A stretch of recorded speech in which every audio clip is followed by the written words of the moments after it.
Good evening, ladies and gentlemen, and welcome to Let's Talk CFL podcast, episode number 633. I'm your host, Chris Jones, coming to you from British Columbia. And yes, I know we told you in the last show that we were not doing any more podcasts until the new year in January, but there's been some interesting things happened, and our lives are boring. We really didn't have anything else to do, and we wanted to talk some football. So that's kind of what we're doing. So we've decided we'd do a podcast on Wednesday night, one more, and unless earth-shattering things happen, and we can do another one. But if it's Christmas season and it's busy, and we're not going to, and just take a vacation. Like, hey, it's just podcasting. We can do what we want, and that's what we're going to do.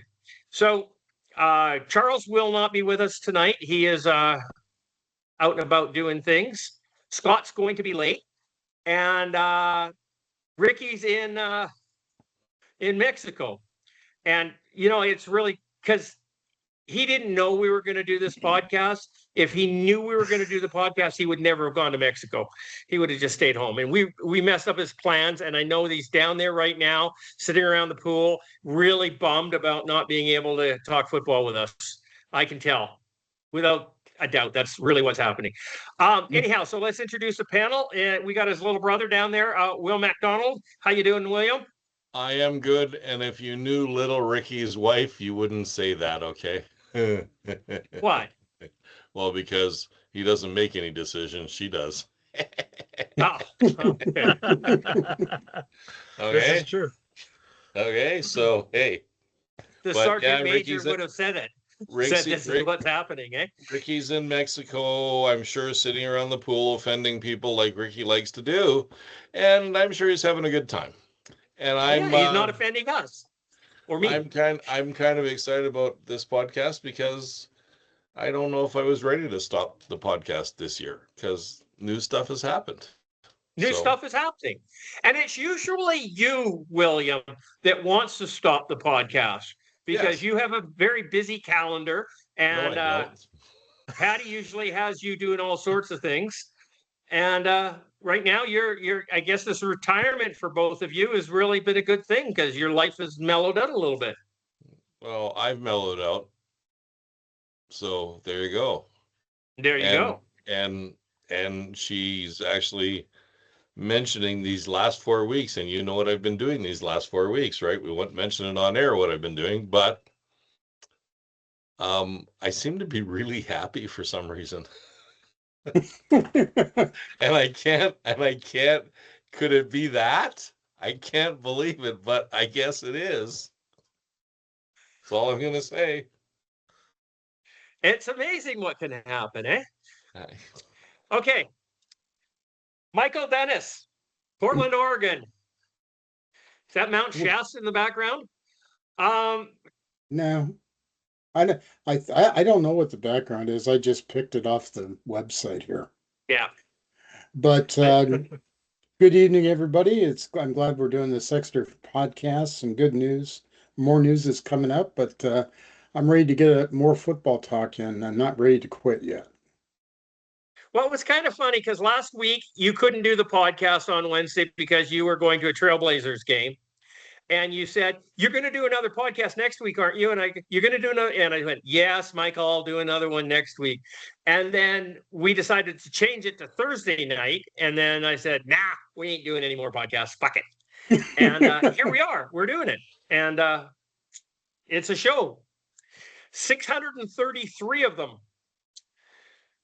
Scott Morledge, Regina, Saskatchewan. How you doing, buddy? I am doing well. Got some football to talk about. It's going to be some interesting conversation, so I'm looking forward to that. Not ready to give up the CFL for right now, so. Yeah. Like I said earlier, I'm in my new studio right now, and I'm kind of excited about that and how it's working. And I got my second monitor up, so I've got all sorts of things sitting around all over the place looking at it. So my eyes may be going different directions, but hey, I'm still here trying to get all sorts of information. So there's been some interesting developments in the CFL in the last week, and actually in the last 24 to 48 hours. And So we're going to discuss those.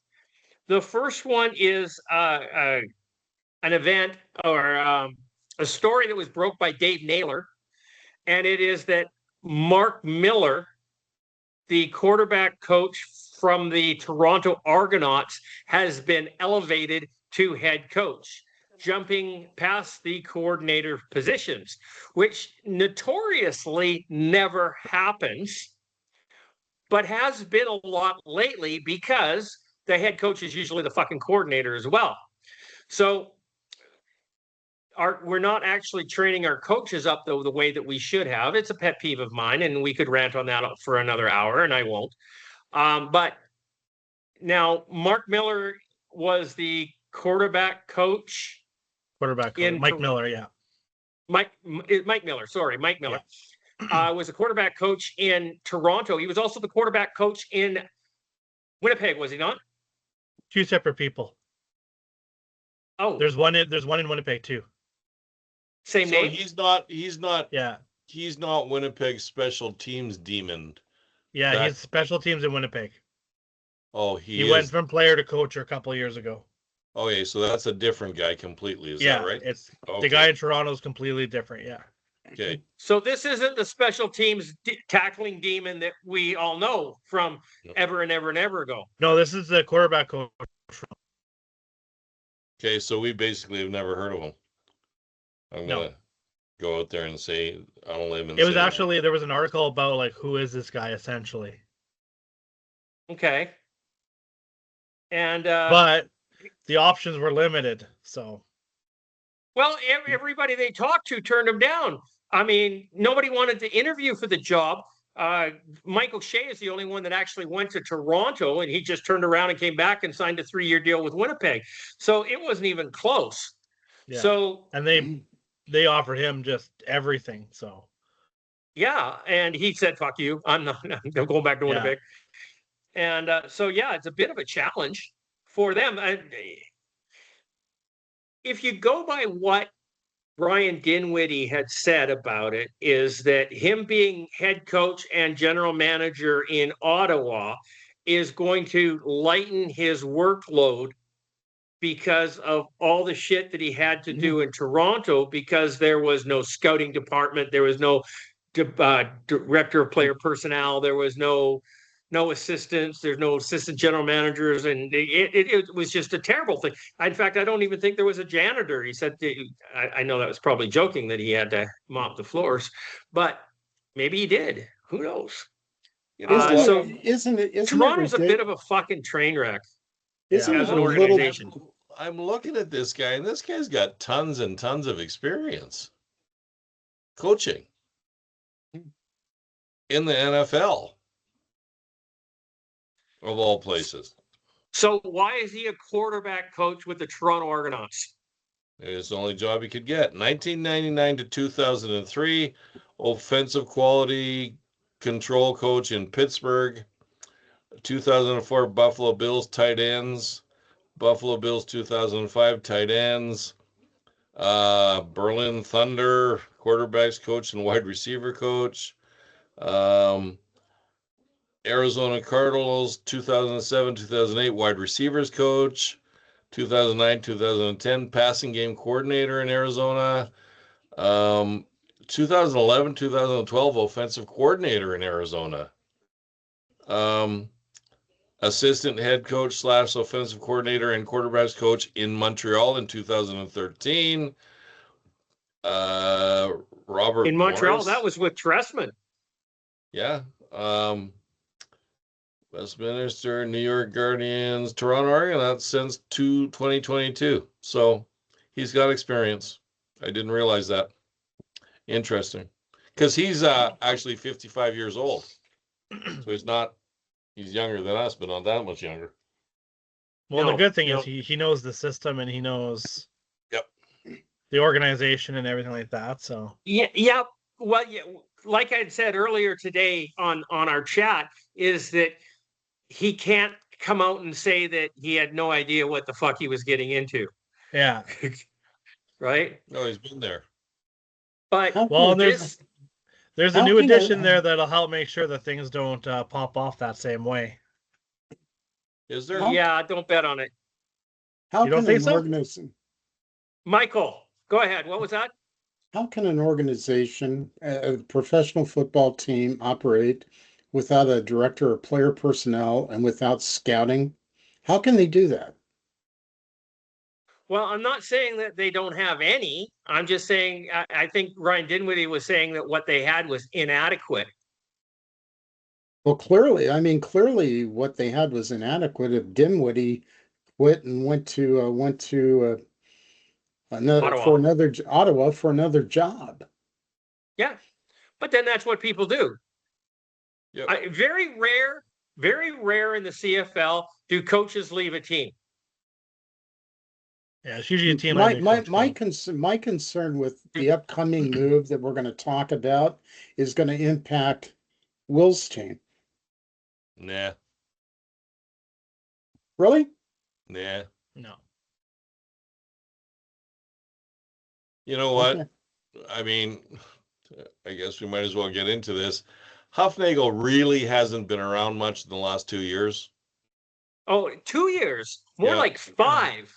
Well, no, he had a more of a presence in the last 3 or 4 years, but the last 2 years haven't seen hide nor hair of him. And in his mind, he's probably not done yet, and they probably offered him a whole bunch of money to go there. And you know what? They have a thing. I mean, Mike Miller's got not that much experience. Maybe they're bringing him in for that. Maybe they're bringing him in for scouting. Maybe they're bringing him in for all of those things they're missing. Do we have a job description or a position for him? All it says is consultant or something like that. So, Right. So it's not replacing Michael Clemens. It's not replacing John No. Murphy. No. And it's not replacing, and they've got a new head coach. So is he coming in as the president, as director of player personnel, or just I a mean, consultant? you would think a guy that's been living in Calgary since 2008 is just not going to uproot his life for nothing. You And, know what I mean? and the real question is, does he have to? True that. True that. No, he Yeah, doesn't. he could. Yeah, he You can make can phone mail, calls you from can do Calgary. team calls just like this, and you don't have to be in Toronto. And I mean, you know what? John Huffnagel is the kind of guy that if Mike Miller doesn't work out tomorrow, John Huffnagel will coach the fucking Argos. I guarantee you.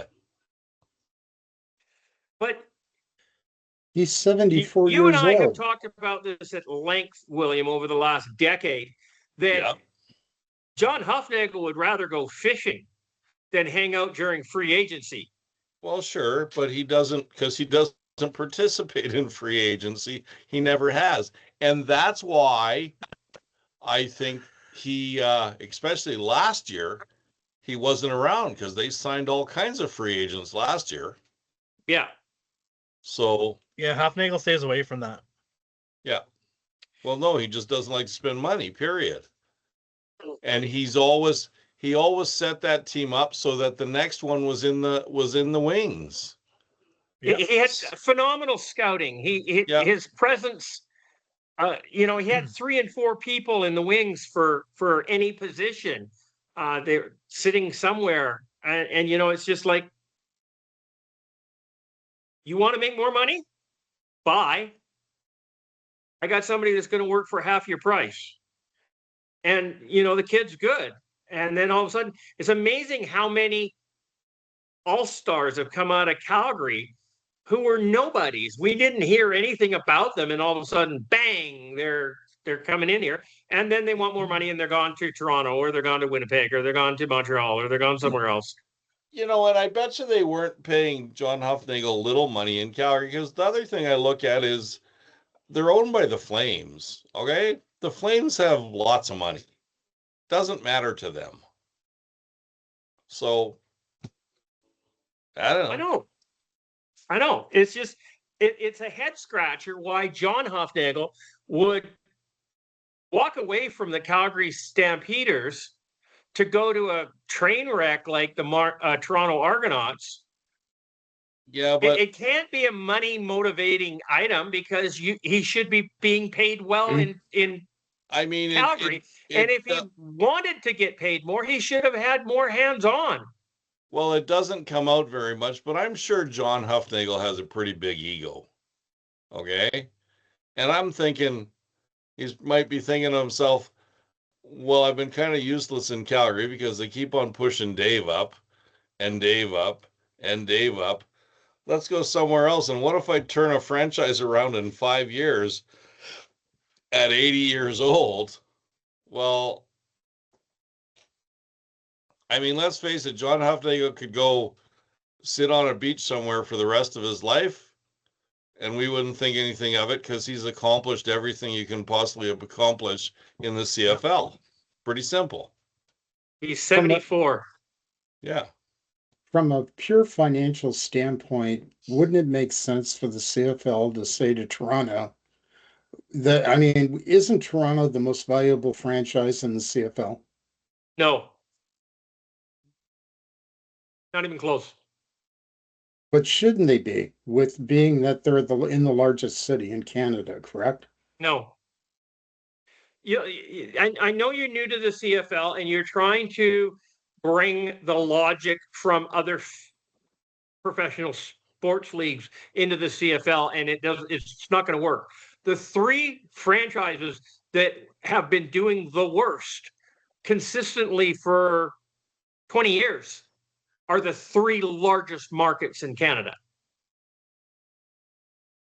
BC, Montreal, and Toronto. The smallest market in Canada, without question, the smallest market is Saskatchewan, and it's been the strongest for as long as I can remember. Well, that's not true because I remember donating money at a telethon to save them, but that's beside the point. It's not go there. Those were the days. That was a long time ago. Oh yeah, that was a long time ago. They've been a very solid franchise for a long time, and even Winnipeg has been a very strong franchise. Another very small market. Edmonton, Calgary are not big markets. Hamilton is a tiny market. Ottawa is a tiny market. Ottawa's not really doing well no matter what. But no, the big markets fail in Canada and have consistently. Their TSN and before that CBC had in their contract that if the team in Toronto or Vancouver failed, they would cut the broadcast contract. The CFL would no longer be broadcast.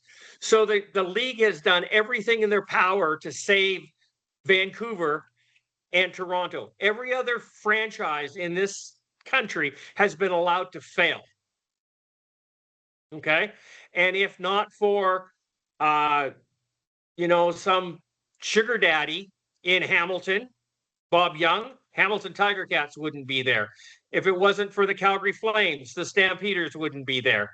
Edmonton, you've seen that. It's been sinking as of late. David Braley at one point in time had said that he has given millions of dollars to every single franchise in the CFL except Edmonton, because Edmonton was always a very well-run organization. And 2 years later, he had to write them a check for $4 million so that they could host the Grey Cup game. So he's donated money to every CFL team to keep them alive.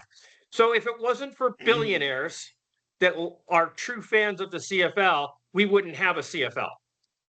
So it has nothing to do with your market share. It has nothing to do with the size of your audience or the city that you're in. Football in Canada just it doesn't work.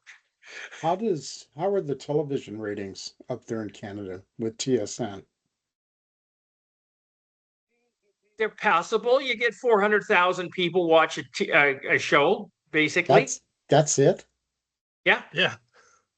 Sometimes, depending on if they go to Labor Day, those will draw bigger, like up to 700,000. But yeah, you might get 700,000 on the Labor Day game or the Thanksgiving game or something like that. Mm-hmm. But no, the TV ratings aren't great. Attendance isn't great. And I mean, we could talk about this forever, and we're not going to talk about it on this show. We'll spend some time on the off season talking about it. But the reality of it is, football's a hard sell in this country. Well, It's not hockey. I was just thinking that with Huffnagel going up to Toronto, it's going to make them more relevant. They're going to become more of a No. professional. No, No.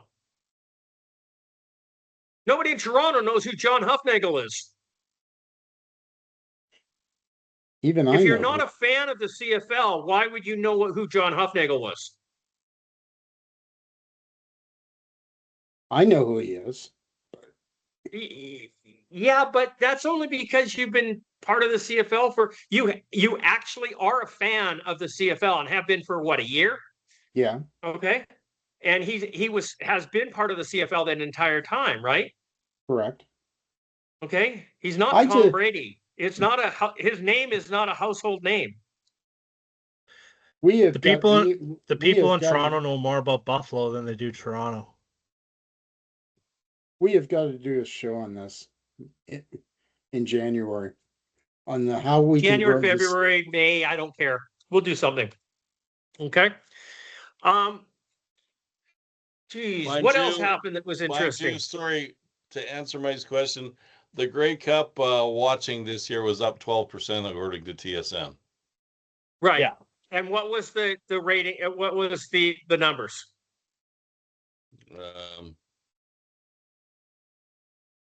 10 million people watched it. That's 10 million pretty people. good. Most of them were American.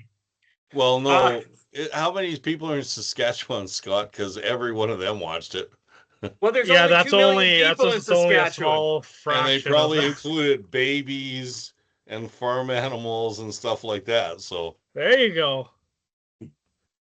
get those numbers You got to up, realize the population, the entire population of Saskatchewan, the entire province, the square province, is half of the GVRD. Greater Vancouver Regional District. Oh yeah, it's tiny.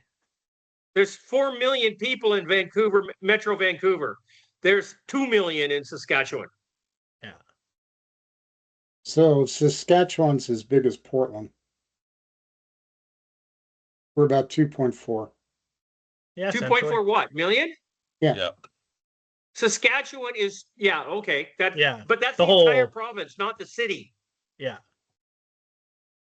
The Portland metropolitan area. Right. But you got to realize Saskatchewan is the size of Washington, Oregon, Idaho, Montana, and Utah. Okay. The city. Yeah. Okay. Like you seriously got to look at a map of Canada and understand how big it is. I had a cousin from London, England, who sent us a letter, says that he's arriving at Pearson International Airport. Can I pick him up on Saturday? And that's in Toronto. It's a 5-day drive. Okay.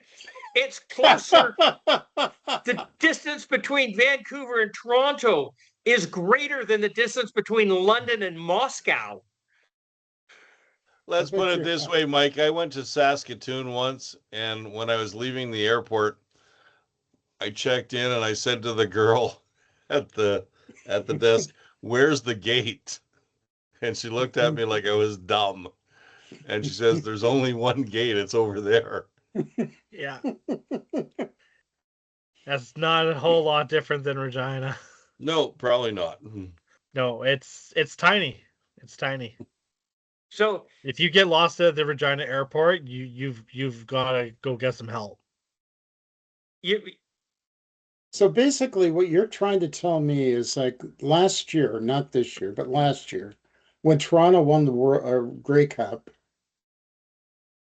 Dinwiddie must be one hell of a coach and recruiter, based on what you've just said about how bad that organization is.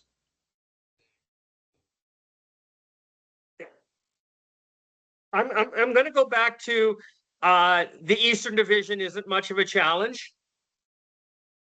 To get into the Grey Cup from the East, you have to be a marginally good team. Yep. Okay. And in a one-off game, against somebody else, all you need is some shithouse luck. You need a fumble. You need, some bad hands. You need an interception. You need something, and you win a game. You win a championship. Yep.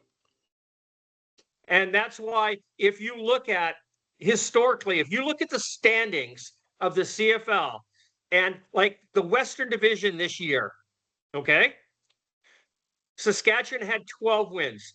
BC and Calgary had 11. Winnipeg had 10. Mm-hmm. Okay. Now, granted, those are all above 500. Okay. Eastern Division, was there 2 teams above 500? Nope. One. Well, Hamilton. Montreal was, I think. I think they were 10, Montreal 10 was. and 8. Hamilton. Hamilton was number 1. So, but it's when you're beating up on Ottawa, you get the benefit of padding your stats. I don't know. So then it gets back then, what is the attraction to go to Toronto for Hufnagel? It had to be money, or is it ego? William believes it's ego. I would venture to say ego too.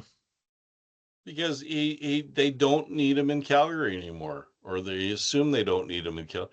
They pushed him out. But that's his choice. Yes, they pushed him out 2 years ago. Well, was it his choice?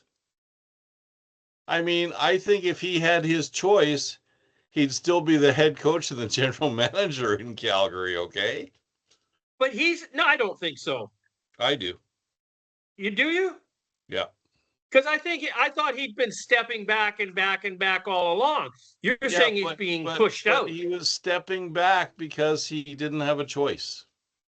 Okay, so you look at it from Calgary's organization-wide. If John Hufnagel doesn't step back, Dave Dickinson goes somewhere else. And would that be a bad thing? Yes, it would be a bad thing, Christopher. He's still got a Grey Cup under his belt. Anyways, he also proved himself. They lost Dinwiddie. Think about this. They lost Dinwiddie. They lost Corey Mace. They lost Devon Claybrooks.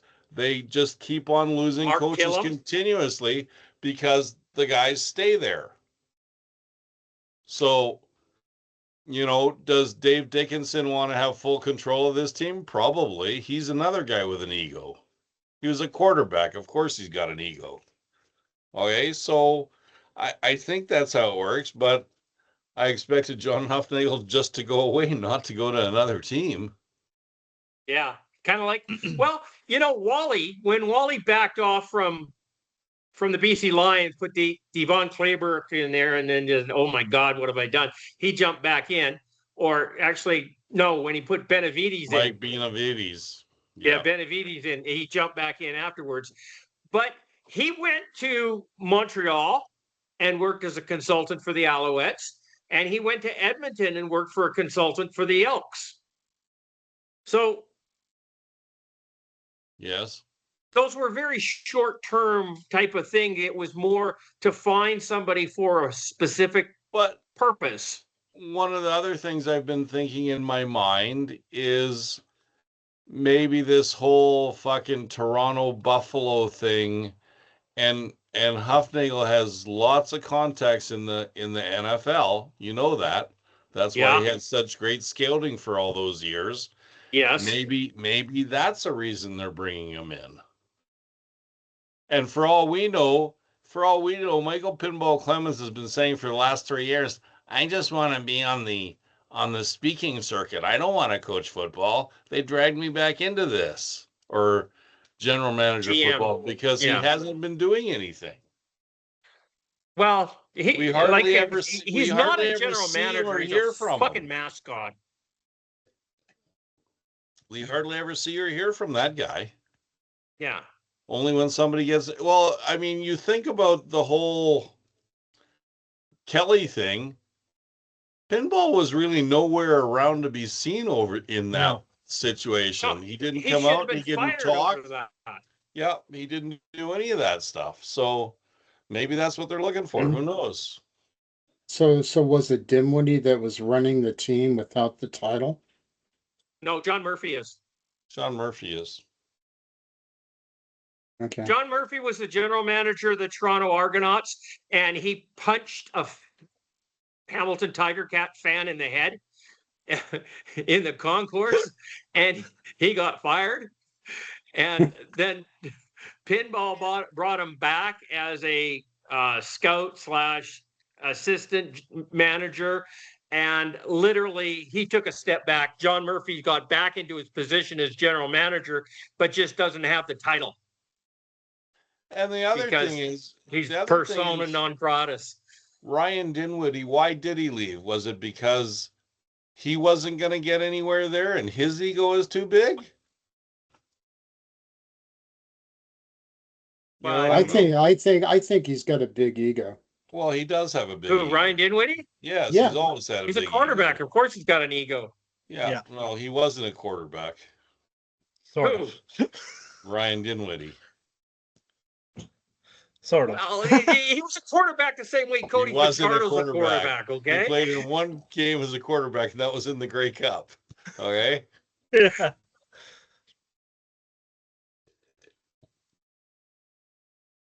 I don't know, man. Who Okay. knows why? I even tried to get some inside scoop today, but I couldn't get anything from anybody. So, Oh, eh? no. Okay. It's the Huffnagel thing seems to become as a big, big surprise. It was a big surprise. It was a shock to me, actually. I think it probably was to most people. Yeah, but I tend to wonder, why does anybody think that Huffnagel is a hire? You know what I mean? Well, Calgary was a dominant force in the CFL for a decade under Yeah, Huffnagel. but how long ago now? Yeah, but if you're Toronto, you're desperate. You need to swing Yeah, those bats. I guess you're right. And they have a better chance of swinging with Huffnagel than they do Joe Blow off the street. I mean, I'd take Huffnagel as We don't know anything what over. position he's taking, though, Scott. If No, you we had don't. told me that John Huffnagel was going in there to be head coach and general manager of the Toronto Argonauts, I went, wow, they're trying to do something good. I honestly believe he's without any kind of titles necessarily. He's going to tell them how to run the organization. He's going to tell them how to go get players. He's going to be a part of every aspect of that team. He's gonna be You a have to start consultant. firing people. Yeah. Like Pinball Clemens, like John Murphy. You have to clean house. You got to get rid of this scum. Well, we'll see what happens here.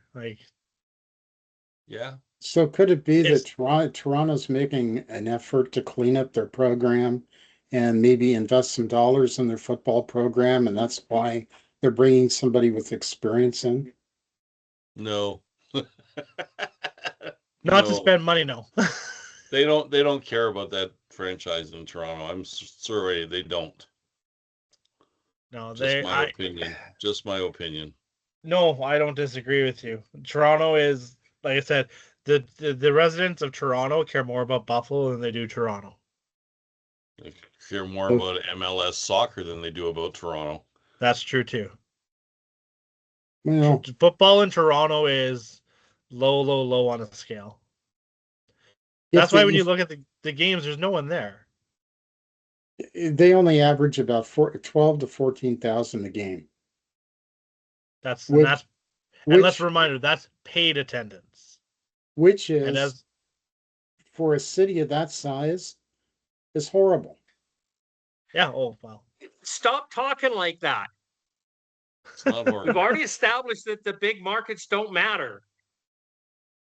They should. Why? Yeah, but Mike, you think about it, there's so much competition for the entertainment dollar in Toronto that football is minor. Minor. Who rules in Toronto, guys? Tell Mike. Maple Leafs. Thank you. Maple Leafs, Leafs, the Raptors, And then what happens? Blue Soccer. Jays, Toronto FC, Blue Jays.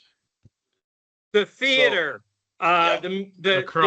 orchestras, the arts and entertainment, the museums, Bollywood all the things Bollywood that festivals aren't in okay? Regina. Bollywood festivals. Come on, they're popular. I've got an MLS team, and I admit that I'm a season ticket holder to that MLS team, but I would rather watch CFL football than MLS. But that's you, That's you, Mike. okay? And that's One out of a me, whole lot. and it's Will, and it's Scott. Because You we know, wouldn't and be I'm doing just a gonna- fucking podcast You if see, we I'm weren't just fans like that. assuming. I'm just assuming this is Mike's fault.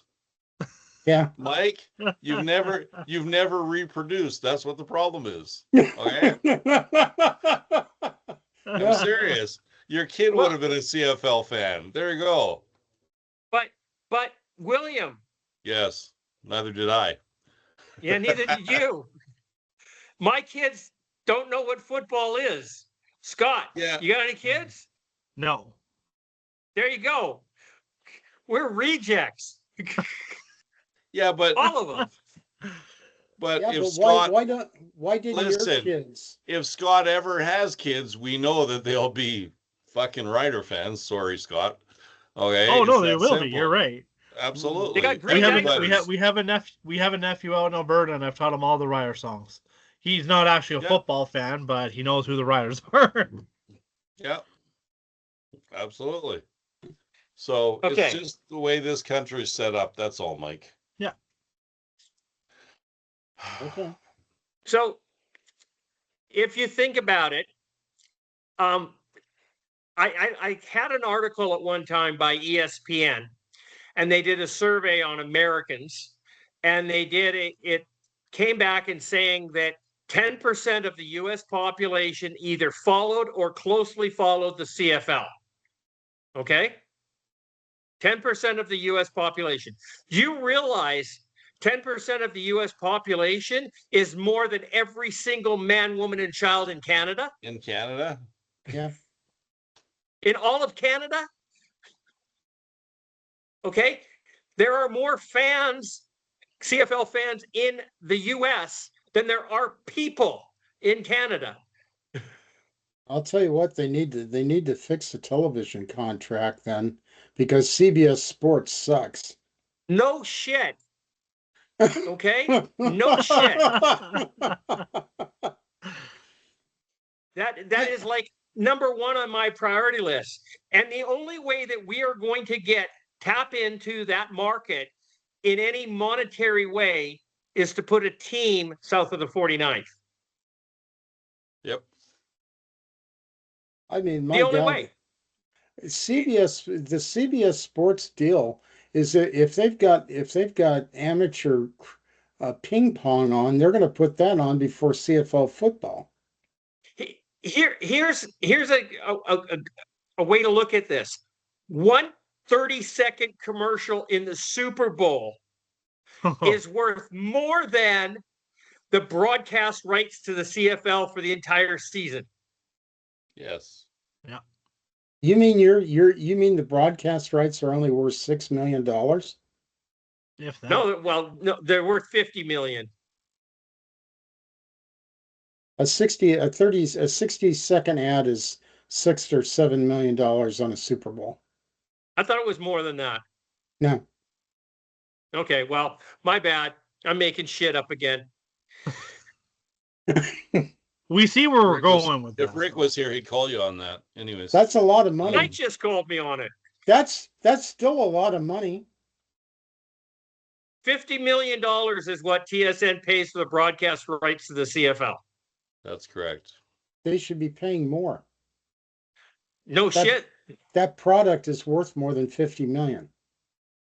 And Yep. that $50 million pays the entire salary for every but CFL player. Who is it worth $50 million more to in Canada? Like, who's going to sponsor them? CBC? Really? No. CTV? No. Well, CTV is TSN. Sportsnet? No, they're hockey No, Rogers guys. wants nothing to do with them. Correct. So It's the best they TSN got. can name their own price, basically. It's actually funny because Sparky, who is a fan of a bunch of really silly sports, keeps talking about the broadcast rights in New Zealand for rugby. And they have comparable products.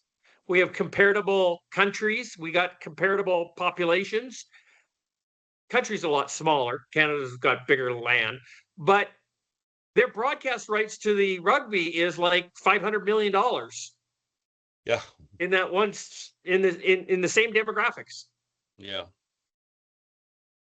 You know that the MLS broadcast rights 3 years ago, before they went to Apple, were over $300 million. Because you've got a U.S. marketplace. CFL does not have a U.S. market. If we had a U.S. market, it would be totally different. Totally different. Shows you how small and minute we really are. I was watching 60 Minutes on Sunday, and there's this new fabulous soccer player. He's 18. Did you hear me? 18 years old. He just signed a $30 million a season contract. He's 18 years old. What team did he play for? Or it had to be a Europe team. He's Spanish. Yeah. He's Spanish. And he's amazing. He's absolutely amazing. But will he be amazing for his whole career when you give an 18-year-old kid $30 million? CJ, would you be alive if as an 18-year-old kid someone gave you $30 million? Fucking lucky to be alive now. I wouldn't be. Okay. At 22 years old, I died. So yeah, no, there's no way I would have been alive. So yeah, so puts it into perspective. Anyways, we need to stop talking about Toronto. It's starting to sound like we have to stop talking about Toronto. I really can't. Sound like Cody Fajardo. Okay, like let's stop. I know. Okay, so we have two big signings in the last couple of days. One of the first one was Tyson Philpott. I think it's Tyson, wasn't it? Yeah. Yes, it's Tyson. You want to put up your hand? Yes. Can you please tell me, because I just saw the tail out of it, please tell me BC didn't pay their guy as much as they paid Jalen Philpott. Pretty much. Worse. 280 million. Keon Hatcher got $265,000 for the first year and $275,000 for the second year. Stupid. Yeah, not arguing with you. I'm really glad that Keon Hatcher has been tied up for another season with another 2 seasons with the BC Lions. Yeah. At that cost. That's the bonus. Ridiculous. Yeah. Yeah. I don't want him gone. I just don't want to pay him stupid amounts of money.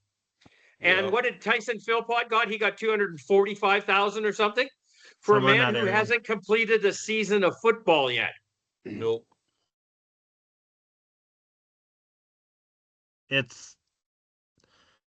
That money needs to go into the line. Yeah, wouldn't it be fair to say that wide receivers come a dime a dozen, and that you really should put your money in the line? Receivers, running backs are all dime a dozen. I agree. I've been saying it forever. So look at all the teams. Look at the teams that are. Go ahead. The teams that have people who are talented sitting on the sidelines because they got the wrong passport. Yep. Or they got the wrong quarterback. Yeah. Or they got. Right. So I mean, you can have. So the have reason, a $300,000 a year receiver in Edmonton, and it won't matter because fucking Cody Fajardo is the goddamn quarterback, right? Yeah, but we were paying Geno Lewis $315,000 that last year he was there. Yep. He's not worth that kind of money. Good receiver. No receiver in the CFL is worth that kind of money. At best, I would pay a receiver $180. At best. And they would have to be fucking amazing. What is as a receiver in the CFL, what is the milestone that every receiver should pass in a season? 1,000 yards. Okay. Tyson Philpott has never had a 1,000-yard season. I know. He's never completed the How do you justify that kind of money? It's on his ability. I mean, when he plays, it's spectacular. The problem is that he's not there enough. Yeah, okay. Scott's I don't frozen, know. by the way. Scott's frozen, and he says, Yeah. he'll be right back. But he Look hasn't at left that yet. face. It's not moving. It's not moving, no. We can throw darts at it. It's like a pinata. See, he's got his Cody Fajardo look. He looks like a happy-go-lucky kind of guy. Deer in the headlights. Yeah, no, I can't get over it. And once again, are we stupid or are we missing something? Who? You mean us as Us. analysts? Yes, in general on this podcast, because how do these guys justify paying that kind of money? How much? Well, they wouldn't. Take a Wally look Buono never did that. He would No, never have done that. Neither did John Huffnagel. And And we've they lost always had a strong receivers. team. Yeah, and we've lost receivers because of it. Okay, but I just don't know how guys come out and pay that kind of money because they fuck the league up. Somebody else will. You watch TSN, don't you?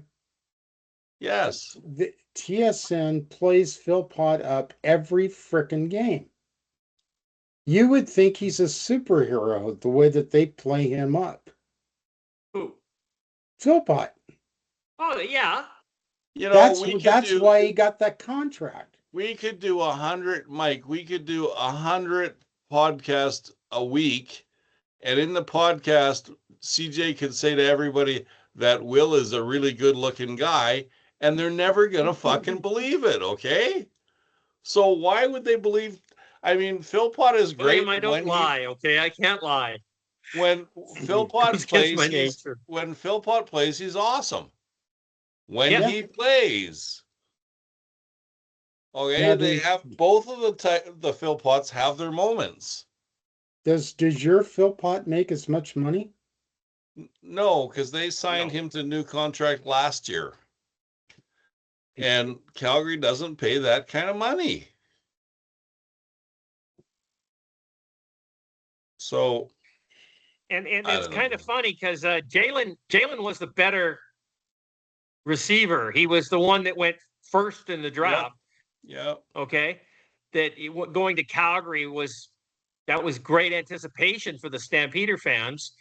And the first season he went out for the entire year. The second year he was only there half the year. And Okay, so did he play the Jalen, whole year this year? no. No. According to some report, Jalen Philpott made 185 last year and is going to make 190 this year. Still too much money for somebody who hasn't proven himself. I'm sorry, I would top that shit off at 150K. Yeah. What is the most important position, or what are the most important positions in CFL football? You know what they are, Mike. Yeah. In my opinion, the most important position is the quarterback. The number 2 position is the left tackle protecting the quarterback. Yeah. Okay. So then that's it would why. be the left guard. Then it would be the right tackle. Then why are they giving that kind of money to the wide receivers? No I mean- fucking idea. I mean, Geno Lewis got 200,000 got 200,000 out of Ottawa. He had to take a pay cut. I have a better question for you. How did Medlock get $280,000 as a kicker in Winnipeg?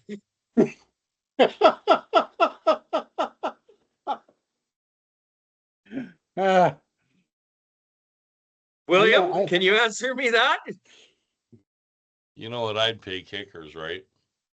Yeah, league minimum. That much. No, that much. I wouldn't have a kicker on my team. I'd Yeah, ask but- the guys, I'd ask some of the special team players if they wanted to try kicking.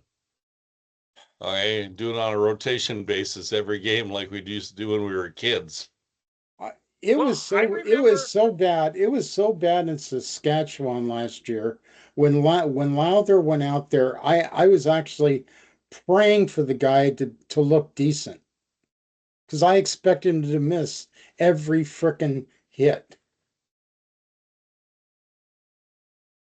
There was a guy on the BC Lions a while back, and he's a fireman for the Port Coquitlam Fire Department.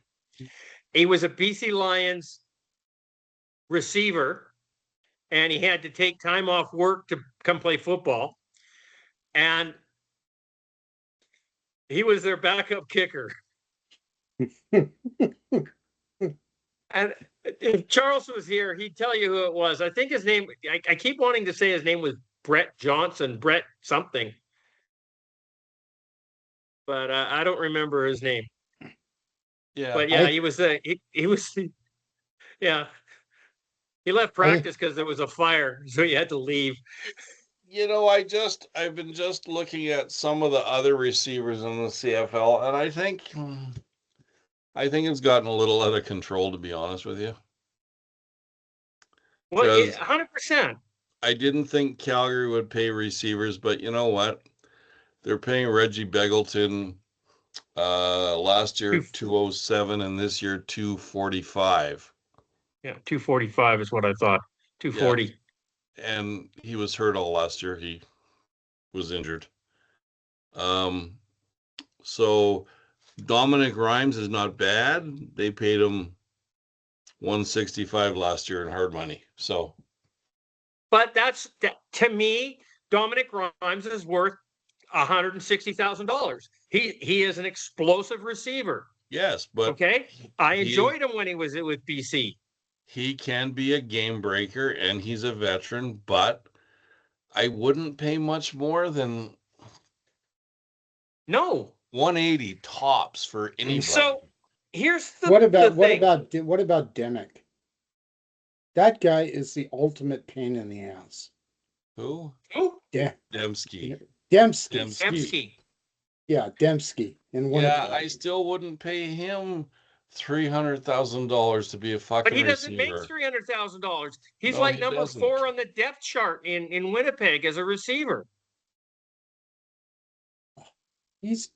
That guy kills every game he plays. He makes remarkable catches. Yes. Yes. And he's wide fucking open.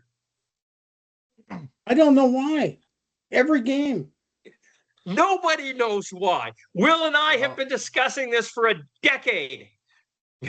Okay? You know Do He's you a what? not smart- know why Last Nick year- Dembski last is wide year- open every game?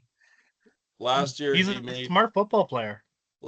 year he made 215 base salary and 10 in marketing money. So he was up there, which he should be. But I still wouldn't pay. I guess I wouldn't do very well Well, and with receivers. So And he's a the last time I had a job was like 32 years ago. And I worked at Scott Paper.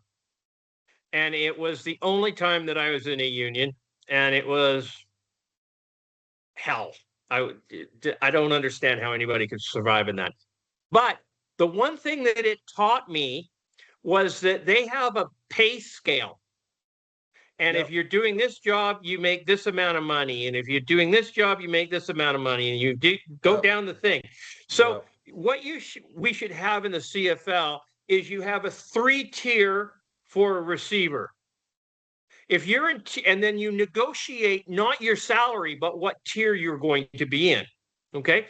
So your tier 1 is going to make 200 grand. Tier 2 is going to make 180. And tier 3 is going to make 150. And tier 1 or tier 4 is league minimum. You're just coming in. You haven't proved yourself yet. Okay. Same with running back. Same with every single position. And then you turn around and say, you want a salary cap. Okay. You're allowed to have 2 tier 1s and 1 tier 2. You're not allowed to have 3 tier 1s or, whatever, however you can go back. I know it's almost impossible to do this, but something has to change, and we can't just because a receiver in Calgary is doing amazing and they won't pay him another money. He's going to go to another town, but it's only going to be for $10,000. But he's going to get paid $10,000 more. And the next year he's going to go to another town because he's going to get $10,000 more. And then all of a sudden you got Gino Lewis making 3.25 in Edmonton. It's ridiculous when we only have a $6 million salary cap. Yep. Yeah. And the salary cap goes up each year. Do you know how much the salary cap increases, Mike? Yeah. Every year, the salary cap increases $50,000. The salary cap's is too low. The salary, they don't have the money. Where's the money coming from? Well, you said that the TSN's paying for all the players pretty much with Well, that the salary cap currently is just over $6 million per team. There are 9 teams. Do the math. That's $5.4 million. Or sorry, $54 million. TSN contract is $50 million.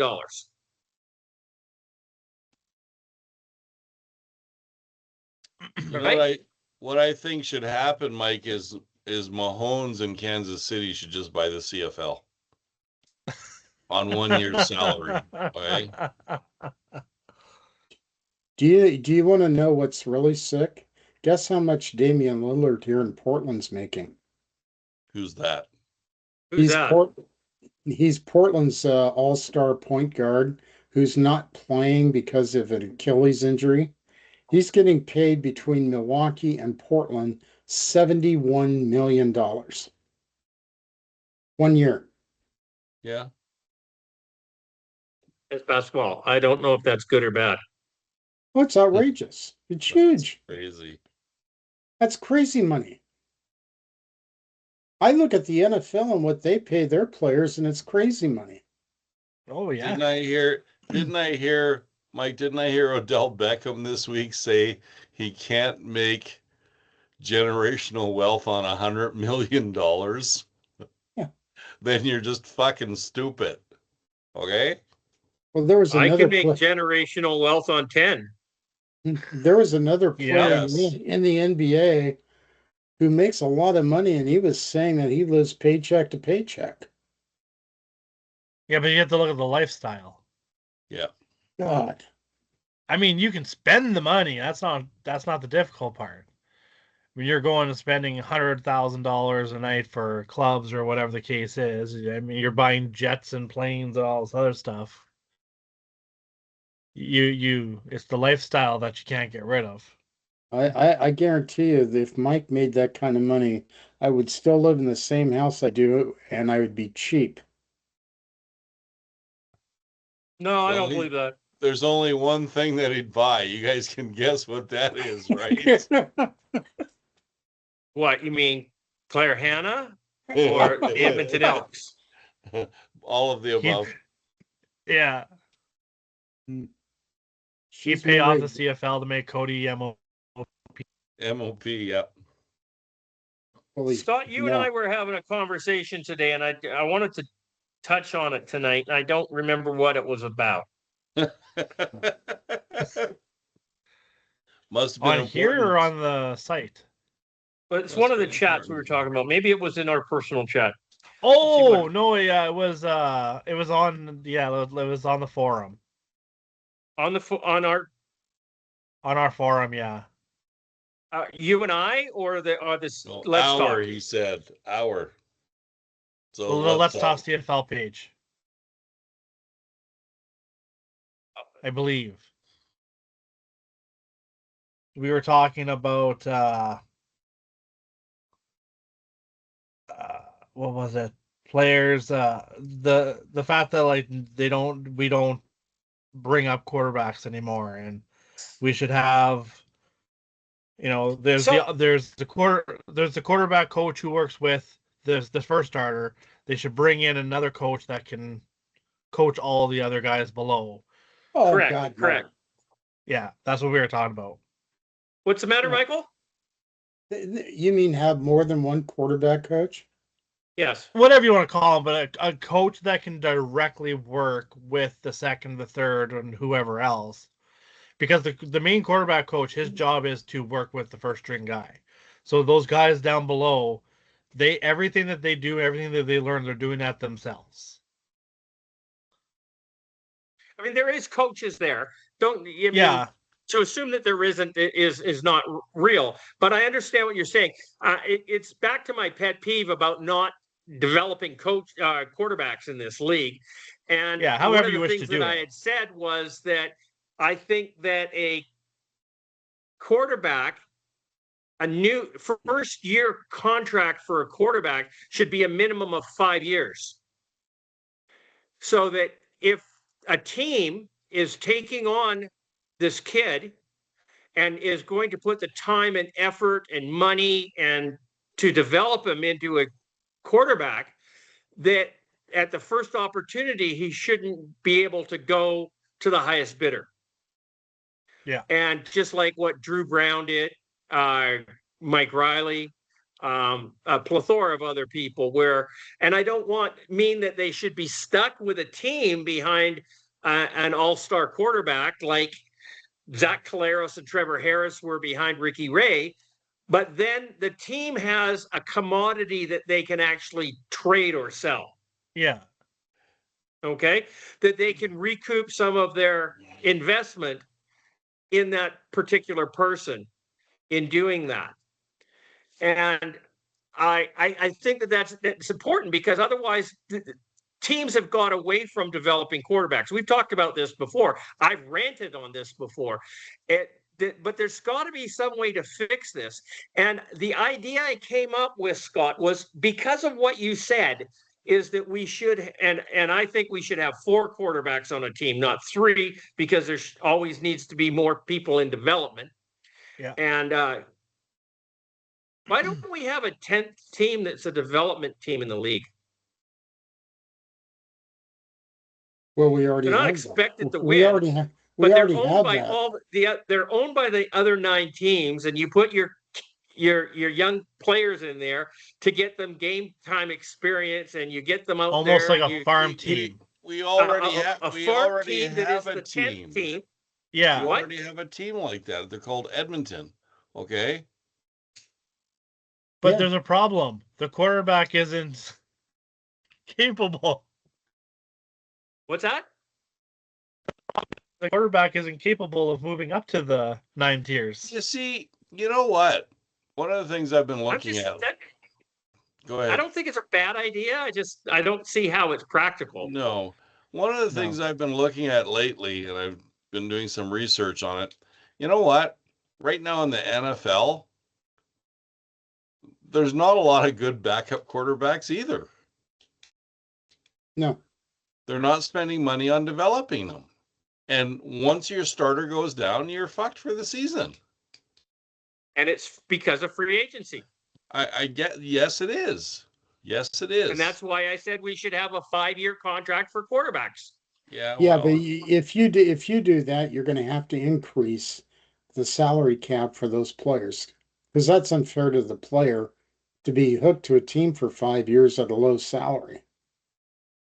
I never said it's got to be at a low salary. Right? Okay. You can create But these it are also in a graduating scale as that he becomes more and more. And if he gets more playing time, he gets incentives, he gets bonuses, he gets all sorts of things that he can get a real wage. He's not making $65,000 for the first 5 years. I'm not saying that. Right? I mean, and it's also very rare that quarterbacks in the first few years are developed to the point where they're all-stars automatically. Most players No. take time. well, don't you think No, it's pretty very, ridiculous? very few players have. I don't know how many quarterbacks in the first year just jumped in and became an all-star. Why can you only hold players for 2 years in the league? I mean, you brought into the league, you can only hold them for 2 years, and then they can become free agents after that. Yeah. That's in not the fair. CFL? Yeah, in the CFL. No, we've got 1-year contracts, which is really fucking stupid. And There are players that'll sign 3 years or 4-year contracts. I think he's talking about rookies. Yeah, I'm talking about rookies. Well, The ones that come in. a rookie contract has to be a minimum of 2 years. Yeah, one in an option. Why Minimum. isn't that longer? That the team owns the rights longer. Well, then that would have to be a debate, and that's exactly what I said. It should be 5 years. You're saying 2, it should be longer, and I agree. It should be 5, Yeah. because you're going to spend a lot of time, effort, and money to develop him to be a starting quarterback in the CFL. And by the time you've got him there, Ottawa's just stolen Drew Brown away from Winnipeg, and now Winnipeg is sitting there with a crippled up Zach Collaros and no plan B. Yeah, they got a plan B. Who? Jake Mayer. No, Jake Mears in Saskatchewan No. is plan B. No, he's good. He's either going to Winnipeg or Edmonton. He's gonna go compete with Fajardo. No. I think he beat Fajardo. Yep. You know, I'm going to get Fajardo on this podcast one of these days. He would never. No. And you know what's going to happen, Michael? You are going to say, CJ, you were right. Okay? Cody Fajardo is only the person you know him to be right now because he signed a backup contract, which humbled him. He is now going to sign a contract because Mark Killam says that he wants Cody on the team.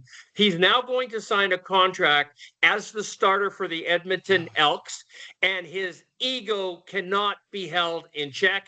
And you are going to see the asshole that we have been telling you about. Unless they bring someone in that will compete. Like who? No, but if he gets the contract, Exactly. it doesn't matter. Exactly. If he gets the starting job, if Mark Killam says he wants him as their starter, then you were going to see the arrogant ass. Oh yeah, the rest of us 100%. know. What if He can't get rid of that. will you admit you're wrong if he doesn't act that way? Of course not. He never would. Mike, Never will. it's not about acting, it's about what he does on the field. Look at what he does on the field. Look at who we have as a backup. Do you think he could play as well as Fajardo? No. Who? Trey Ford. Not right now. No. Not right now. No. There is no backup right now that we could go out that would be better than Fajardo. But do you think Cody is their future? No. There you go. They haven't signed. He's just there until they find something better. No, he's not their future. Because if you look around the league right now, there's not a lot of options. No, there's three, maybe 4 quarterbacks in the CFL right now. And there's one guy in Winnipeg that's one hit from being out of football altogether. Well, that's every quarterback, Mike. It's every quarterback. You got to stop saying that about Zach Collaros. Everybody said that about Zach Collaros since 2019, and he's been hit numerous times, and he's still here. So, you know, I don't. Every quarterback out there is, look at Chris Streveler's gone. 1 hit. Well, it wasn't even a hit. Not even 1 hit. Not even a hit. He's gone. Okay. Any quarterback out there right now is 1 hit away from retirement. So let's not say that about Zach. Is he 1 concussion away from retirement? Yeah, probably. Yes. So really, I mean, where do they draw the quarterback? I mean, we've got some quarterbacks in the next 2 or 3 years are going to be out of the league. Where are we going to find them? Where are we going to find them? I don't know. We've only got three quarterbacks that I can think of right now in the CFL. Nathan Rourke, Davis Alexander, and Vernon Adams. Yeah. The rest of them are within a year or 2 of leaving. Gone next year. What's that? There's going to be a couple of good ones gone probably at the end of next year. Yeah. Yeah. So I can't see Trevor Harris, Bo Levi Mitchell, or Zach Calero sticking around for another 3 years. no, It's just not going to happen. no. I'm not. Okay. No offense to Calgary, but I don't think Vernon Adams is a Grey Cup champion quarterback. Hasn't proven it yet, that's for sure. He hasn't proven it. And I've seen brilliance from him, and I have seen the absolute worst from him. Yep. So I will defend Vernon Adams because throughout his career, he has always been on a shit team. And he has never had the ability or the talent to raise up a shit team. When he gets behind, he loses confidence and starts to do dumb shit. Yeah. So when he got into BC was finally a stronger team. I'm not going to say they were great, but they were a stronger team. And he came out and he performed very well. Beginning of last season, he was 7-1 before he got injured. Okay. So do I believe Vernon Adams is a Grey Cup caliber quarterback? I do. On the right team. Yeah. Could he go into Ottawa right now and make them contenders? Absolutely not. Absolutely not. Sorry, Could he and I go was into gonna Winnipeg? He possibly. Could he go into Saskatchewan? Yes. Could he go into Calgary? He did. And I was going to Okay. throw in as long as he plays the Grey Cup in BC place. Yeah. I mean, Vernon BC Adams, would I have done think- very, very well with Vernon Adams as a quarterback. I would not have been disappointed if Vernon Adams was still our quarterback at BC. I wouldn't have been. Am I excited that Nathan Rourke is? Yes. The big question is, are we going to see Curtis in the CFL in the next 2 years? Probably. To me, Or that not. would be a good thing. Okay. Saskatchewan currently holds his rights. Mhm. And they'd be idiots to get rid of them right now. Mm-hmm. Because they need a quarterback in 2 years. Actually, probably 1 year. Probably next year, because this year, what did we all say at the beginning of the season? How long before Trevor Harris gets injured? Yep. He didn't get injured. He missed one game. Yep. Okay. He missed one game. And he can't do that 2 years in a row. Sure you can. No, he can't. It's Not not at 40 likely, years but old. it's not likely, but he can. I doubt it. It all depends upon how many free agents leave Saskatchewan. If they can bring back the O-line, yes. If they can't, it's questionable. Because the one thing I've always said, and I'll say this till the day I die, quarterbacks need to be able to escape the pocket and run. That's a part of a quarterback's game. Right. And if they can't do that, they have to have a quick release and pinpoint accuracy, Ricky Ray. Yeah. I've never seen Ricky Ray leave the pocket. And he didn't have to. He didn't have to. Okay. I never saw Bo Levi Mitchell leave the pocket in Calgary. Didn't have to. Didn't have to. He had a gauntlet for an O-line. He could have sat there with a lawn chair and a cooler full of beer and had a party back there, okay? Because he had so much time to throw the ball. He's got that. He's got that now at Hamilton. No, But if he you doesn't. notice it, if you notice with Bo, he went over to Hamilton. He struggled for a while because Scott Milanovich made him a rolling out quarterback. Yeah. He's finally Now he can becoming do a it. good Now he can quarterback. do it. I actually like Now- watching him. Yeah, now he can do it and watch down the field and throw like he's got an accurate football. There's no question to that. But now he can roll out and do it. He doesn't just have to sit in the pocket and do it. And he even said it was uncomfortable. Yeah. Scott made him do it. And good for him. And he's made Bo Levi Mitchell into a good quarterback. I mean, he was always a good quarterback. I think he now sits in that great mode. I know William and I have always disagreed on this. He's a he's a fun quarterback to watch. I admit that. He is now. The number He was boring as hell in Calgary. I think I think Bo Levi Mitchell's a better quarterback than Harris. It's not setting the bar real high. I know, but if you also look at go to Winnipeg and you look at Zach Collaros, what is the one thing you do not want Zach Collaros to do? Roll out. Scramble. Roll out. If he scrambles out, you're toast. No. If he stays in the pocket, he's bad. He needs to roll out. Yeah, if he stays in the pocket, he's done. He needs to roll out. Yeah. What we don't want Zach Collaros to do is cross the line of scrimmage. Yes. Okay. Now, the number one quarterback in the CFL, the number one quarterback in the history of the CFL in yards is Anthony Calvillo. I don't know. And I wouldn't want him as my quarterback.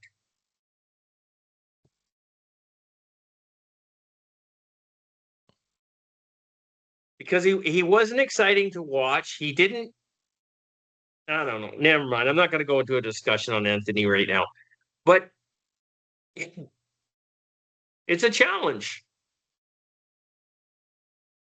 Well, I do admit that Calgary, when Adams is playing well, and he's got great movement. If he's on his game, he's got his confidence. He's one of the most exciting quarterbacks in the league, if not the most exciting. If he's got his confidence, he's the best. But when he does not have his confidence, he is below average. I won't call him the best. I'm still in the Nathan Rourke corner. VA's on his game. No, Nathan Rourke doesn't stand a chance. Right. VA has got talent when he's on his game. When he's on his game, it's amazing. And he's the only reason I'm saying that is because in this league. The only reason I'm saying that is Rourke has still yet to actually prove himself. What? He's a great quarterback. Neither has Vernon Adams, though. Neither's Vernon Adams. Neither's Davis Alexander.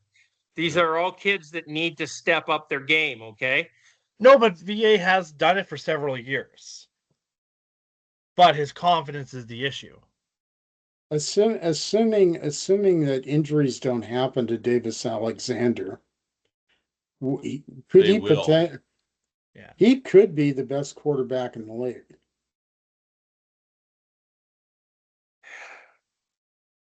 Too early to say. Yes, he could be. But is it the quarterback or is it the team? I don't know. He makes the water boy look better. He does. Yeah, and they couldn't win without him. They couldn't win without him. But then neither could the Lions.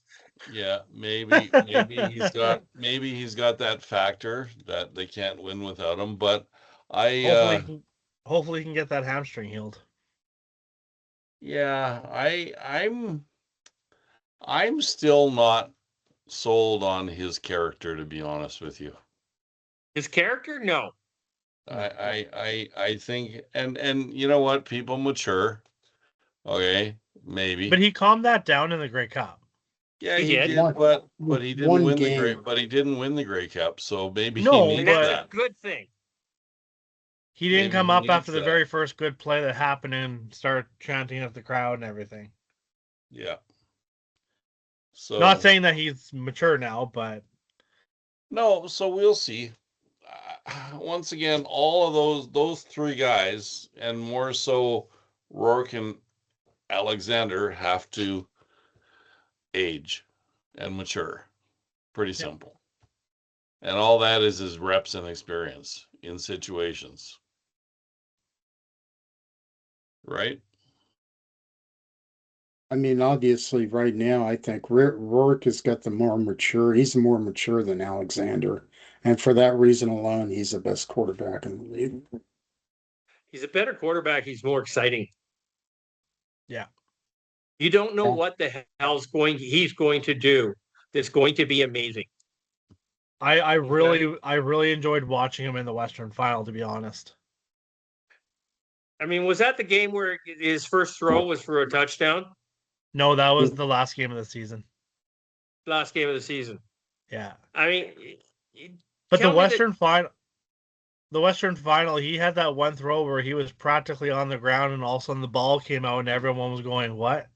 And here's this James Butler, and everyone's like, "How does he have the football right now?"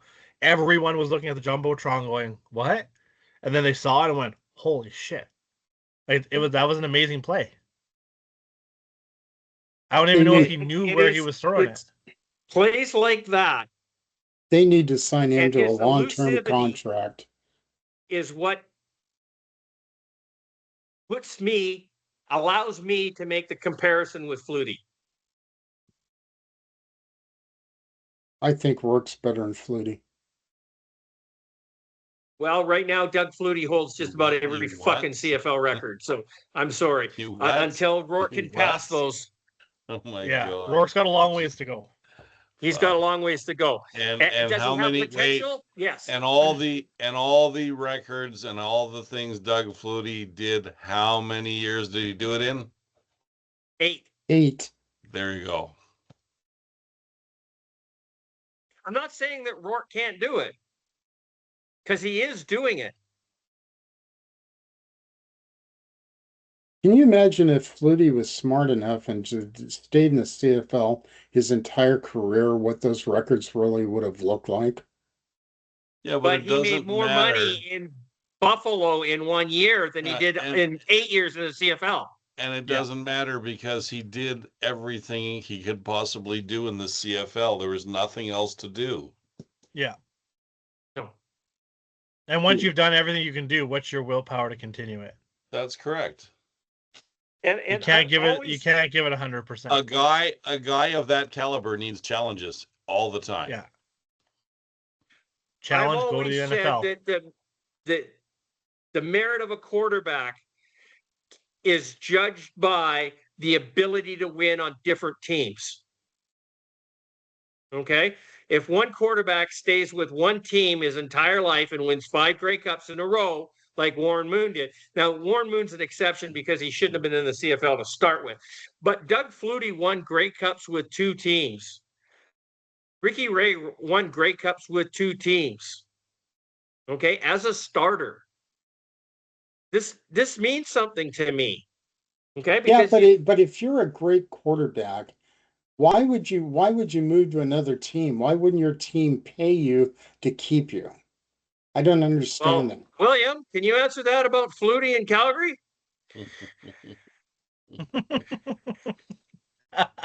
I'm not Come on. anything. Come on. Because the owner wanted his son as the quarterback. No, that wasn't Flutie. Oh, okay. That wasn't Flutie. I don't. But the reason Calgary traded Flutie to Toronto is because they didn't have any fucking money. How does that sound? Okay, that's the only reason. They didn't have the money to pay him. They didn't have any money. I'm sure he's still got the personal services contract. I can't even remember what the guy's name was. Okay, Larry Rickman. That's it, Larry Rickman. Larry Rickman, yeah. That's who it was. Okay. And the only reason why Doug Flutie went to Calgary in the first place is because the BC Lions ran out of money. Yeah. And Murray Pesum tossed the keys to the team on the table, and the league had to pick him up. Yeah. There's a lot of history in this league, Mike. Yeah. Of people failing, falling flat on their faces, and then pulling it out of the dust eventually. I'm just shocked. I mean, Vancouver ran out of money. Yep. Vancouver? Yeah. Yeah. Weren't you filling the BC place? 3 or 4 times. 3 or 4 times BC went bankrupt. Yep. Oh my. I didn't know that. Nelson Scalbania, tossed the keys on the table. Bill Comrie, tossed the keys on the table. Murray Mike, Pezim. it comes down to this. When guys will spend $15,000 to $30,000 a season for hockey tickets, and they won't shell out $1,000 for football tickets, football is number 2 or number 3 or number 4 or number 5 or worse. Right. So you In just can't compete. 1972, my dad bought season's tickets to the Vancouver Canucks. It was $800. Yep. Okay. In 2016, I had season tickets to the BC Lions. It wasn't $800. No. And I had the best seats in the house. How much are tickets to a CFL game? Right now, Mike, I pay I think a little less than $900 for season tickets to the Stamps, and I've got pretty good seats. Wow. Now, granted, there's only 9 games. There's not 41. No, but still, okay, so let's go back. In 1979, the Winnipeg Jets made the NHL, and I was 18 years old, not 17 years old, and I had 18 years old, and I had season tickets for 2 years to the Winnipeg Jets. At the time, it was 34 games, I think, home games, and I was paying $1,200 a year for that. Okay, today those things are 20 grand, easy. Yeah. If you're not hockey in Canada, you're nothing. Yeah. Well, my problem is with the hockey. Why don't they build the arenas bigger?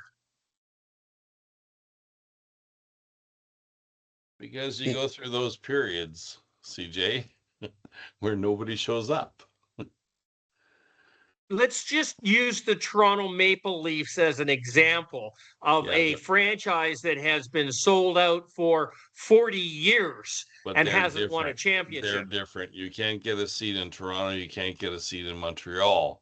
But I guarantee you can get a seat in Winnipeg, Calgary, Ottawa, Vancouver. Oh, yeah. Well, Vancouver's tight. It's hard.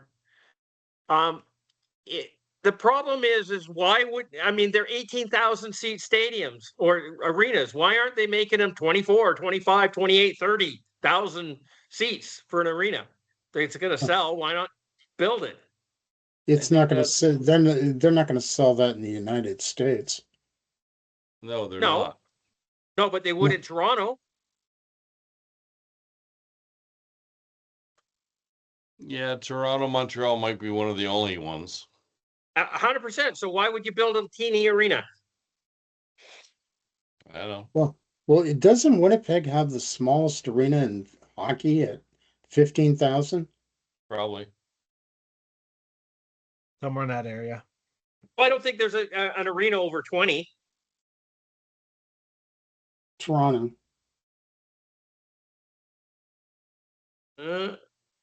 What's it called? Rogers Arena? Air Canada Center. Air Canada Center? The Scotia Center. Who's Googling Oh, yeah, that's right.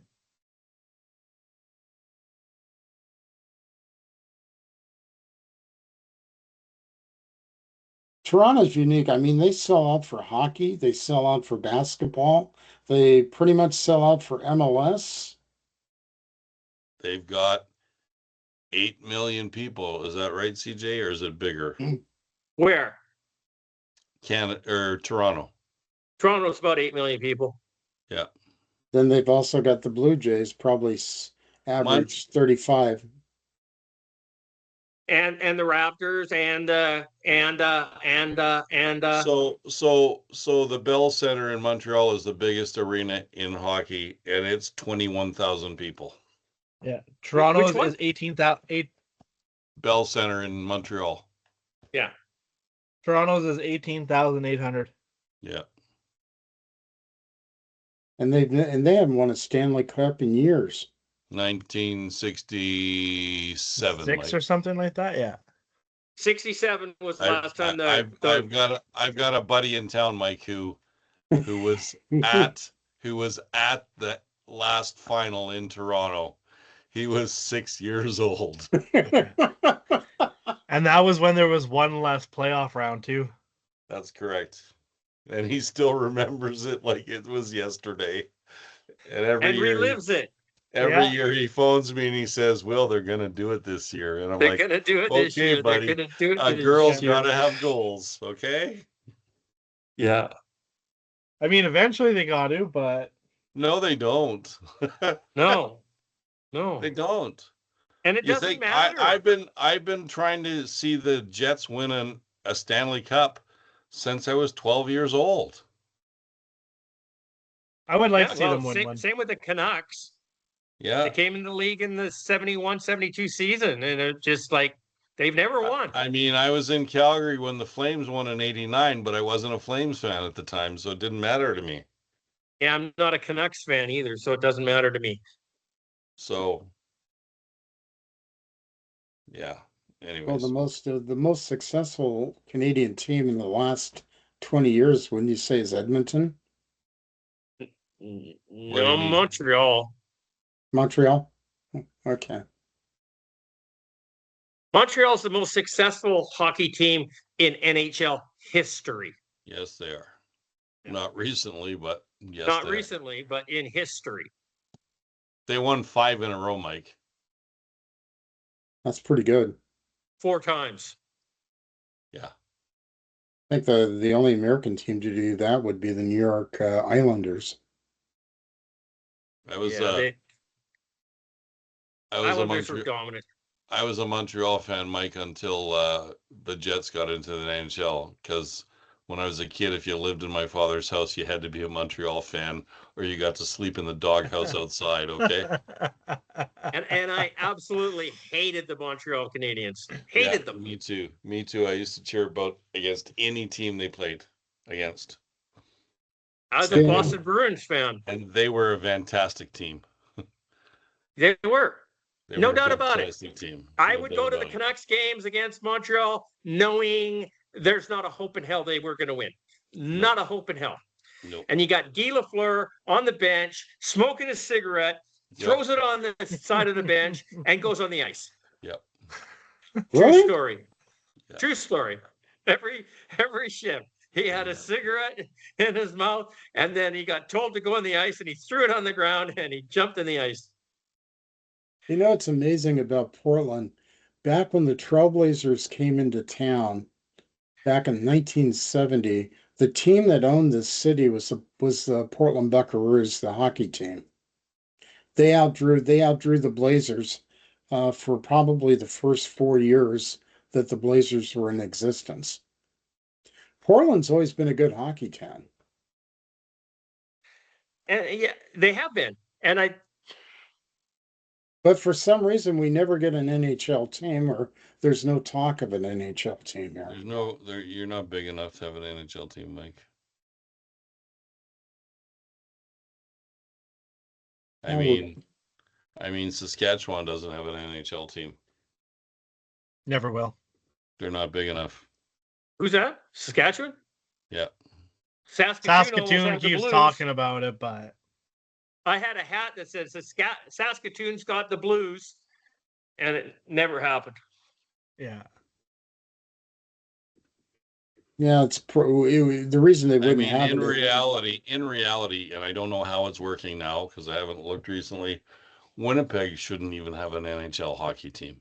No, they shouldn't. There are only 784,000 people or something like that.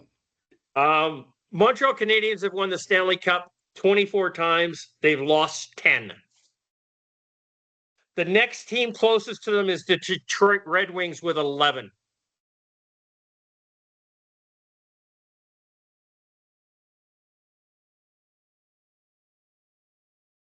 But Detroit has 11 and lost 13. The Maple Leafs have won it 13 times and lost it 8. They're the next closest. Montreal Canadiens have won 11 championships, more than the second place team. But Canada hasn't won a Stanley Cup in like 20 years. 1996. Yeah, more than. Closer to 30. Ugh. I didn't know you were a hockey fan, Will. We're not. Mike, I was a hockey fan. I'm not anymore. Okay. I just don't The have problem I just is, don't have Michael, the time. I don't have the time. it's what we hear. Yeah. It's on every sports show. It's in every newspaper. It's on every TV. It's on anything you talk about. Anywhere you go, people are talking about hockey. Now, You can't get away from it. just like in this town, we've got 3 sports stations, and they all talk one thing: Portland Trailblazer basketball. You know, Mike, I worked at the Winnipeg Arena from the time I was 12 years old till I was probably 19. And I saw every hockey game, and I used to work at the Winnipeg Stadium too. I saw every football game during that period of time. I saw every rock concert. I saw everything. And I was a big football fan or hockey fan. But like I said, I just don't have time, and it's gotten to be hockey is overpriced now. So It's overpriced. You should see my grandkids. yeah, I know. 10, 8, and 5, and they play hockey. It's $10,000 a year. Yes, yes. Apparently, the only thing that's more expensive than that, CJ, is girlies dancing. Okay, apparently that's insane. Girly dancing? Yes, like dance, Like ballet? dance for girls, any kind of dance, with costumes and everything. I got a buddy who's spending 20 grand a year on dancing. All right, like really? Well, I'd have to say that having a daughter with a horse is a lot of money. Okay, I'm sure it is. Because the especially worst thing 35 is of them. the worst thing is the horse has to eat, right? Yeah, And you I can you put know my race car what in the a garage small and not touch it for 3 years. you know what a small child eats. Could you imagine what a horse eats? Fuck. You're My telling hay me bill is $40,000 a year, William. Yeah. Oh, was that all? $40,000 a year. Mm-hmm. is hockey equipment that expensive?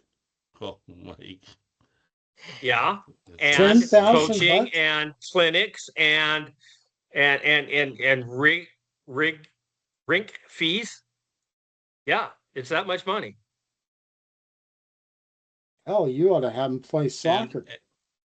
and in Canada, hockey rules because my big brother Ricky is a perfect example. The first thing he asks any players that play on his football team is, do you play hockey? Because usually his playoffs and hockey tryouts coincide. And he said he will lose half of his team because they're at hockey tryouts and the hockey coaches don't give a fuck about football. Mm-hmm. So, Okay, guys, we got to anyways, wrap this is this up. silly. Yeah, I gotta go. I gotta go to It's bed. been taken. We're way long on it, and I'm going to shut her down. Okay. So this has been Let's Talk CFL podcast episode number 633. It's the last of our 2025 season. Maybe. Maybe we'll see what happens next week. Something else happens, we may be back here for another podcast because, hey, I'm willing to talk football. Why not? Anyhow, I'd like it's Christopher Jones. I have been your host, and we will sign off and say goodnight and Merry Christmas, season's greetings, happy holidays. Be safe. Don't drink and drive. Don't beat anybody. And don't get drunk and beat up your wife because that would be really bad. Most of us don't drink. Thankfully, we've matured. Anyhow, but stay safe and enjoy the festivities. William, say goodnight. Good night, everybody. I know there's no CFL football this weekend, but there's college and there's NFL and there's football if you really want it. So watch football. and enjoy, because we all know one thing's for sure, right, Mike? Steelers ain't winning a Super Bowl this year. Nope. Okay. Why not? Nope. They're terrible. Are they going to meet the playoffs? I don't know. Doubt it. Okay. Okay. Michael, say goodnight. Well, good night, everybody. Have a great holiday season. Hopefully, we will see you before Christmas. If not, we'll see you in the new year. And just remember, Cody Fajardo for MOP in 2026. Shut up. Shut up. You know, Mute. I've always said you should never tell kids that they don't believe in Santa, because women believe in essential oils. Well, you believe in Cody Fajardo. It's the same fairy tale. Okay. Scott, say goodnight. So I heard a rumor that Cody Fajardo was going to the Arena League, so maybe he will win MLP. Wasn't he in the Arena League at one time? No. Oh, he may have been. I don't know. No. Mm-mm. I think he was. Anyhow, That's where he started hitting the crossbars. I'm out of here. Anyways, I'm gonna push Merry the Christmas, button. everyone. Happy holidays. Button. Okay, stop talking. No, it doesn't matter if you